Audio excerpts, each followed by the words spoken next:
Szervusz Dani, üdvözöllek! Ma egy érdekes témáról fogunk beszélgetni, ami szerintem sok embert érdekel, sok embert érint, ez pedig udvarban, cégnél, akár közterületen van egy veszélyes, ítélt vagy veszélyesnek gondolt fa, amivel szeretne kezdeni valamit a megrendelő vagy a tulajdonos, és megkeres egy szakembert. Milyen szerepet tölt be egy jó szakember ebben a témakörben? Mi a feladatok? Én lényegében veszélyes fa kivágással foglalkozok, ez a fő profilunk. Érintőlegesen érintjük a faápolást is. Én nem vagyok faápoló, viszont van a csapatban, aki certifikált, minősített faápoló. Tehát a fa kivágásnál nagyon fontos azt tisztába tenni, hogy ez egy külön szakma. Tehát amikor neked van egy fád otthon az udvarban, és te ezt szeretnéd onnan eltávolítani, az én meglátásom szerint neked egyik fontos, hogy biztonságosan eltűnjön onnan az a fa, ne tegyen kárt a te udvarodba, házadba, légkábelekbe, stb. Picit lehetek magam felé veszni, bennem se. Benned se. Én sem vagyok az olyan tehetséges favágó. Igen, tehát hogy magadba se tegyen kárt. Illetve fontos az, hogy akit odahívsz, az ember rendelkezzen azzal a tudással, felszereléssel, amivel ő biztonságosan, felelősséget vállalva ezt a fát el tudja onnan távolítani. Akkor lényegében, amikor egy szakemberrel felveszünk a kapcsolatot, általában milyenek a menete, mi a folyamat, mert gondolom sokan vannak úgy, hogy azt gondoljuk, hogy hívunk valaki, kivágja a fát és kész. Igen. Ez ennél szerintem egy kicsit bonyolultabb. Hát a tapasztalat az, hogy Magyarországon ez még mindig megvan ez az általános vélemény, hogy van egy fám, és akkor szólunk a Sanyi bácsinak, aki néhány krajcárért ezt majd nekünk onnan. Mert ő van stílfűrész. Mert hogy van stílfűrész, meg van létrája, meg már vágott fát. És a probléma ezzel az, hogy a Sanyi bácsi milyen felelősségeket hárít át az ügyfélre. Tehát azzal, hogy ő oda megy, ő nem egy vállalkozó, nincs hozzá neki képesítése, nincsen joga azt a fát onnan kivágni. Valószínűleg nincs hozzá meg a tudása se, nincs hozzá meg a felszerelése se. Tehát ha valaki így oda megy valakihez és elkezd nála munkát végezni, lehet, hogy kiadja, lehet, hogy egy egyszerű fát jókopusnak szerencsé is kell, szokták mondani, de hogy megtörténik és mindenki boldog, de mi van akkor, ha?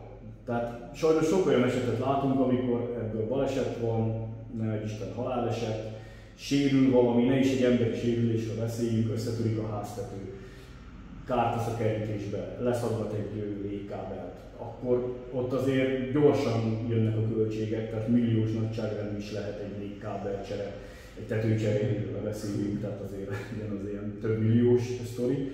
Tehát, hogy mi van akkor, hogyha ez megtörténik, ez az ember, akit odahívtunk, ez adja az arcát hozzá, vagy azt fölteszi a kezét és azt mondja, hogy bocs, ezt most nem adtak. Kérdezhetek itt egyet, alapjában megrendelőket kérdezzük, én vagyok a megrendelő.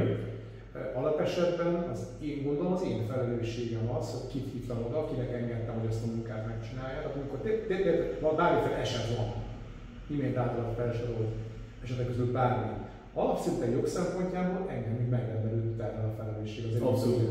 És ezt követően, ha én gondos gazdaelv alapján kiválasztottam valahogy egy szakembert, aki igazolni tudja azt, hogy neki ez volt jogosultsága, esetlegesen van biztosítás, akkor tudom valami ezt ráhárítani, vagy akkor tudja átvállalni ezt a felelősséget. Alapesetben a megrendelőn van a minden. Igen, ez fontos megjegyezni, hogy anyagi károkról beszéltünk most, ugye. Abszolút, tehát ott a megrendelő az vagy megbeszéli vele, ki tudja milyen viszonyban vannak, de ha ő felszívódik és eltűnik, akkor futhatsz a pénzed után, belecsúsztál egy hatalmas kiadásba. Egy szakember viszont, akinek vállalkozása van, felelősségbiztosítása van, alapból úgy fog oda menni hozzád, hogy köttök egy megbízói szerződést. Ebben le van írva, hogy ő mit vállalt, ott vannak az adatai, ott van az ő aláírásod, te aláírásod. Ha bármi félremegy, akkor te fölteszed ezt a szerződést, hogy figyelj, én ezt megrendeltem, onnantól kezdve ez az ő felelőssége. Ha baleset van, az a nagyobbik gáz, tehát ott azért azt senkinek a éve nem szeretnék lenni. Ott viszont abszolút, hogyha egy úgymond pontár van ott, aki tényleg eljött és majd ő megcsinálja, és vele valami történik, az a megrendelő felelőssége lesz nagy valószínűséggel. Hát ez egy nagyon kritikus pont, mert szerintem sok esetben a kisebbi probléma a fizikális munka, hanem mi van akkor, ha nem úgy történik, nem terv szerint történik. Így van. Másrésztről pedig nagyon fontos, hogy sok esetben maga az a procedúra, amivel azt a fát el lehet onnan távolítani, az sokkal bonyolultabb. Még egy egyszerűnek tűnő dolog is van, a laikus szem nem vesz észre valamilyen tényezőt, ami egyébként befolyásolhatja ezt. Ezt a kérdéskört boncogass egy picit ki, hogy én megtalálok téged a YouTube csatornádon, a Facebookodon, fölhív a telefonon. Mi történik ezt követően? Nekem van egy igényem, van egy elképzelésem, avval a fával kéne kezdeni, van. Mi történik ezután? Miután megkerestél minket, egy ingyenes helyszínfelmérés fog következni. Ott én kimegyek, átbeszéljük, hogy mi a te igényed, mit szeretnél kivágatni, metszetni, szomszédot zavarja az ág. Tehát nagyjából mi az oka annak? Így van, tehát mi az oka annak, hogy bármit is kezdünk ezzel a fával. Ha ki szeretnék vágatni, magánterületen van, a helyi rendelet nem határozza meg, hogy neked ezt magánterületen is engedélyhez van kötve a kivágása.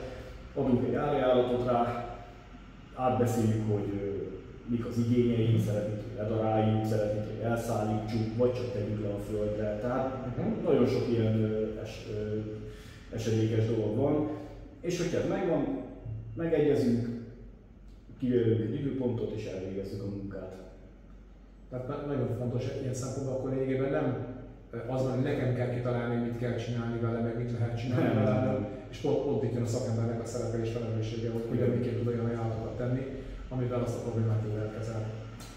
Általában a kapcsolatfelvételtől konkrétan a munkakész fázisig nagyjából milyen átfutási idővel lehet kalkulálni nálatok? Abban az esetben, hogyha most nyilván fontos megjegyezni szezonban vagy szezonon kívül, tehát holt szezonban azért van, hogy azon a héten már tudunk reagálni.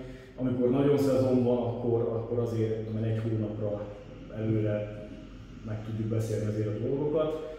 Illetve ha engedélyhez van kötve, hogy a fát kivágjuk, akkor nyilván annak van egy átfutás, ami lassabb szokott lenni, tehát az ilyen 1-2 hónap is tud lenni. Erről az engedélyezésről egy picit beszélnek. Hát tételezzék, olyan önkormányzat fennhatóságában van az én lakóterületen vagy irodán bárhol, ahol külön hatósági engedélyhez kötött a magánterületről lévő fakivágás is? Így van, Pécsen például igen. Tehát Pécsen úgy van, nem akarok hülyeséget mondani, de az 1 méter magasságból 25 cm törzs átmérőt meghaladó fa kivágása engedélyhez kötött magánterületen is, kivétel a gyümölcsfa. Mi van, hogyha valaki kvázi engedély nélkül kisútján kell? Hát, ha nem történik belőle feljelentés, akkor semmi, de én mindig azt szoktam mondani az ügyfeleknek is, hogy sose tudjuk, hogy mikor van egy rossz akarót, sose tudjuk, hogy egy szomszédot mikor zavarja a te tevékenységed. Csinálnak róla egy képet, Google Maps-en minden látszik, nagyon bele akarnak menni, akkor tudni fogják, hogy te azt annak kivágtad. Sajnos utána büntetéssel lehet számolni, ez attól függ, hogy milyen fát vágtál ki. Lehet néhány 100 000 forinttól több milliós tétel is. Csak hogy igen, itt fogalmazunk, hogy minden jó sikerült verziónak le, tehát nem történt semmi fakivágás közben, sikerült minden gond nélkül kivágni a fát, csak valakinek szemet szórt és ebből később probléma lett. Ha meg esetlegesen engedély nélkül történt fakivágás és még valami probléma is lett, még kábel, baleset, bármi kutyafőre, az meg akkor halmazottan tényleg probléma. Hát igen, az olyankor tud érdekes lenni. Igen, még nem volt vele dolgunk, tehát még károkozásunk nem volt soha, úgyhogy személyes tapasztalatom ebben nincsen. Hogy ez hogy néz ki, nyilván felelősségbiztosításunk az van, ami kiterjed elég széles körülön, de nem volt még. Tényleg, ha már itt bár ténylegesen egy fontos, hogy veszélyes fakivágás körül beszélgetünk, tehát általában az embereknél a szívük vágyja az, hogy ne történjen semmi, oda dűljön, úgy jöjjön le, az történjen valamit terveztünk.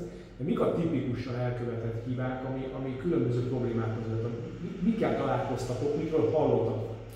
Kivitelezés közben, tervezésbeli probléma, baleset, és nem azt, hogy valaki megszúrta az ujját, hanem... Persze. Nézd, én azt gondolom, hogy maga a kivitelezés közbeni probléma az egy elég hosszú téma, próbálom nem bőlére ereszteni, de nagyon fontos, hogy mindig a favágó az, aki, illetve a vállalkozó az, aki meghatározza, hogy ezt a fát milyen módszerrel lehet innen biztonságosan kivágni. Hogy kimegyek, én készítek egy munkamódszer meghatározást először fejben. Értem ez alatt, hogy ezt kötéltechnikával tudjuk kiszedni, azért, mert nem fér be a kosaras autó, nem fér be daru, így ítélem meg biztonságosnak, vagy azt mondom, hogy egy nagyon beteg fáról beszélünk, ami nagyon korhat, olyan helyen van, ide csak kosaras autóval érdemes erre rámenni. Ez fontos, mert belefutottunk olyanba, hogy az ügyfél azon háborodott föl, hogy kimentünk, megnéztük a feladatot, és ő kitalálta, hogy egy ilyen 10 méteres létrát majd varázsol a fészerből, és arra ráállva mi még egy kitolós ülésszel vágdossuk le az ágakat, ami őt zavarta. És akkor mondtuk, hogy ez nem így működik, tehát alpin technika, hogy ez bonyolult, ez az egész meg, hogy túl bonyolítjuk, és elzavart minket szó szerint. Tehát ez fontos, hogy ilyenkor nem is nagyon megyünk tovább bele, mert én úgy ítélem meg biztonságosnak ezt a munkát, akkor én úgy vagyok hajlandó elvégezni. Ez egy nagyon fontos dolog. A másik, amit kérdeztél, hogy kivitelezés közben tényleg itt belemehetünk nagyon a részletekbe, de fontos, hogy annak az embernek legyen a munkavédelmi felszerelése, tehát az egyéni védőeszköz, beülő sisak, vágásbiztos nadrág, tehát bakkancs, olyan ruhája legyen, ami ehhez a munkavégzéshez kell, és az egész csapatnak. Ez egyébként azért érdekes, beszélgettünk erről a témáról, hogy ez annyira triviálisnak tűnő dolog, és mégsem az. Nem az, mert egy láncfűrésszel okozott seb, az megbotlik az ember a földön, bármennyire profi, tehát mi akkor is megyünk, ha fáradtak vagyunk, ha rossz az idő, ha nagyon meleg van, ha fúj a szél. Dekoncentráltabb vagy, megbotlasz, megvágod magadat, nem történt hál' Isten még ilyen, de bármikor történhet bármi. Erre nagyon fontos odafigyelni. Tehát én nem tudom azt értelmezni, amikor valaki fönt van a fán és vágja, és mondjuk legalapvetőbb dolog nincs rajta egy sisak. Számomra ez ilyen értelmezhetetlen, illetve maga felszerelés hiánya, hogy mondjuk valaki elkezd kivágni egy fát, úgyhogy nem megfelelő eszközökkel. És akkor megkapjuk sokszor, hogy de ez drága. De hát könyörgöm, te tudod, hogyha autószerelőnek mész, akkor szükséged van egy laptopra, egy emelőre, egy műhelyre. Rengeteg olyan dologra ehhez kell, hogy ezt te meg tud csinálni normális minőségben. Ugyanez a helyzet ezzel is. Még a kivitelező a szolgáltató részéről, ez egy komoly beruházást igénylő előkészület, hogy azt a technikai háttérrel, avval a tudás háttérrel, meg avval az emberanyaggal tudja meg dolgozni, aki tudja mi a dolga, odafigyel, amikor éppen munka van, és amikor időpontot beszéltek meg, akkor ott van a helyszínen a csapat teljes egészében. Igen, abszolút. Rendben, tehát beszéltünk arról, hogy megtörtént kapcsolatfelvétel, felmérés, árajánlatkészítés, egyeztetés, kézbe csaptunk, eljön a megbeszélt dátum, ami attól függően, tényleg egyébként mondhatod, hogy szezon előtt, vagy szezon közben, vagy után, mi tekinthető szezonidőnek általában? Ez nagyon érdekes, mert folyamatosan változik minden évben más. Régebben a tél volt inkább, úgy érzem, a főszezon, tehát az ilyen december az mindig nyugis, január második felébe kezdenek felébredni, és akkor ez így ment február végig, március még belecsúszott. Ez most így megváltozott. Tavalyi évben például februárban indult, és egészen júniusig dömping volt. Tehát akkor tényleg heti 6 napot mentünk. Az idei év meg megint olyan volt, hogy márciustól áprilisig volt egy ilyen dömping, és utána meg egy kicsit ugork. Ezen a nyár meg abszolút pangás volt, most augusztus szépen elkezdtek ébredni az emberek, most jönnek ugye a viharok megint, ijednek meg, realizálják, hogy ott van egy potenciális veszélyforrás, ami őt vagy a szomszédját veszélyezteti. De én azt mondom, hogy általában így a január, február és a tavasz az tekinthető egy ilyen. Így van nálunk, de ez lehet, hogy másnál máshogy van. Rendben, köszönöm szépen. Tehát megtörtént kapcsolatfelvétel, szezon vagy szezonon kívüli témában megvan az időpont, megjelentek szakszerűen, elvégeztek a munkát. Itt lényegében említettem azt, hogy ilyen opciók közül lehet választani, vagy ebben lehet gondolkodni, mi történik azzal a fával, ami kikerült onnan. Mik a választható opciók? Mert sok ember egy probléma, amit kezdjek fel, aki nem áll, el van dőlve. Hát ugye ez el van dőlve, tehát ez egy érdekes dolog, mert pályafutásunk során talán 3 fát vágtunk ki úgy, hogy döntöttünk. Bár nem összesen, mert azért nyilván lakóterületen kívül sok rengeteg fát ledöntöttünk, de udvarban, amikor nem mindegy, hogy hova dől az a fa, adott esetben csak egy irányban, ami jó lehet, és hiába kötik meg fönt és húzzák egy irányba, jön egy széllökés, belekap a koronába, gondol egyet, más irányba indul, ott meg már nagy kárt okoz, mindig azt tud mondani, hogy figyelj, inkább bontsuk le azt a fát normálisan.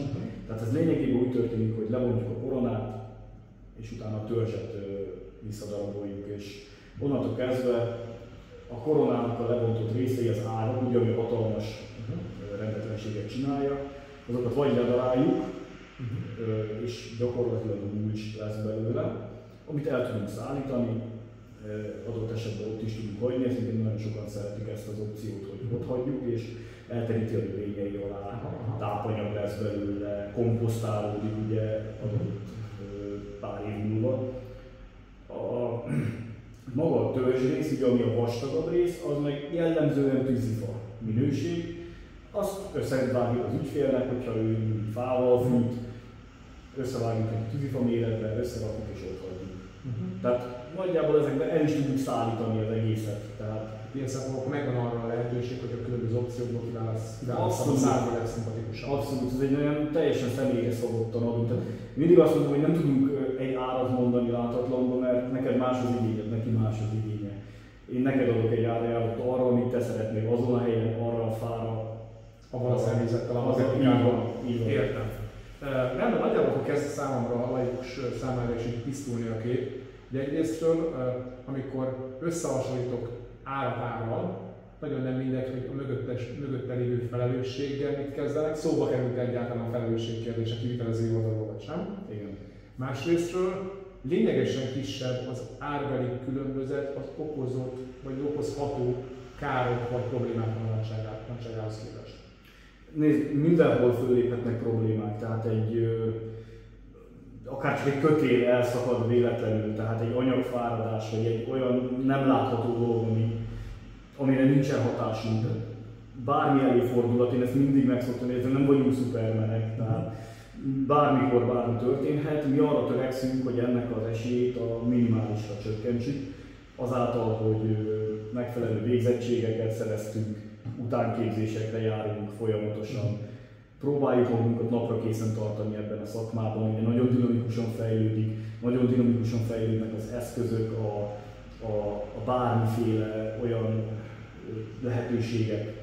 Értek ez alatt egy kötélrel történő falebontást, egy darusautóval dolgozunk, például nagy darukkal, egy jó partnerünkkel, amikor egyben 20 méteres ágakat szedünk le, és gyakorlatilag nagyon-nagyon gyors munkatempó elérhető vele, és nagyon-nagyon necces helyekről tudunk vele biztonságosan fát kivágni.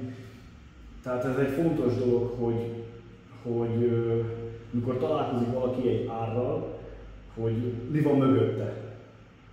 Mi az, amit a Sanyi bácsi ad azért az árért, és mi az, amit mi adunk. Vagy rajtunk kívül vannak még itt páran, bár elég kevesen.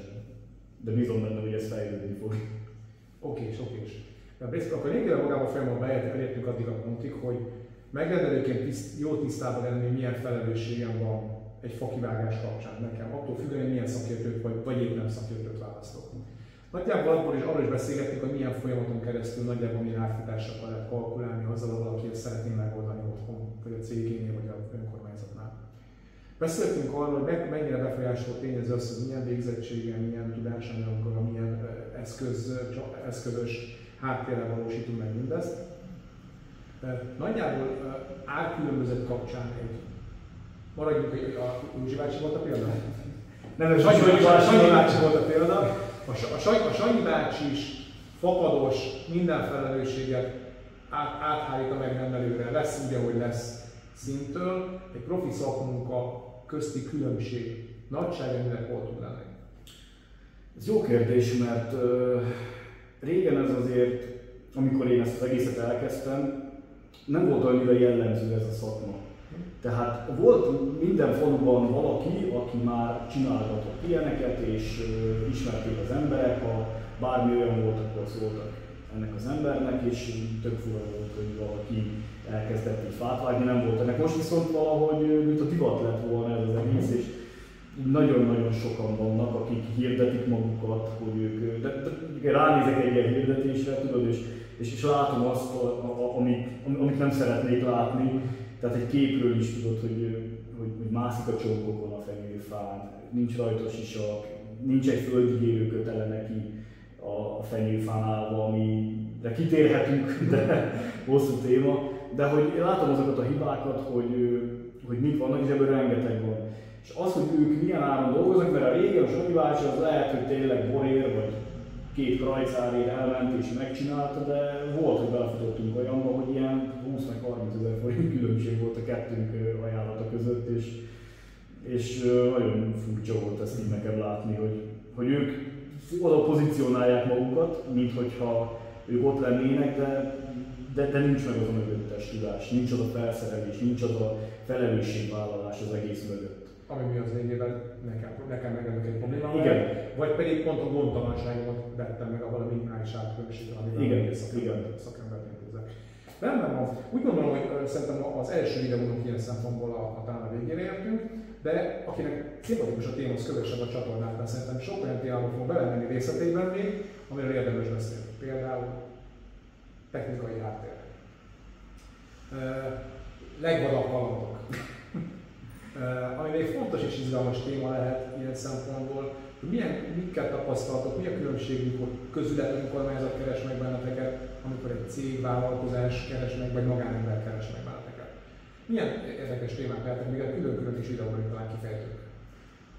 Hát igazándiból különbség egy önkormányzatnál, meg egy magánszemélynél nekem nincs. Tehát én mindig azt mondom, hogy mindig ugyanazon az áron, mindig ugyanazzal a hozzáállással igyekszünk dolgozni.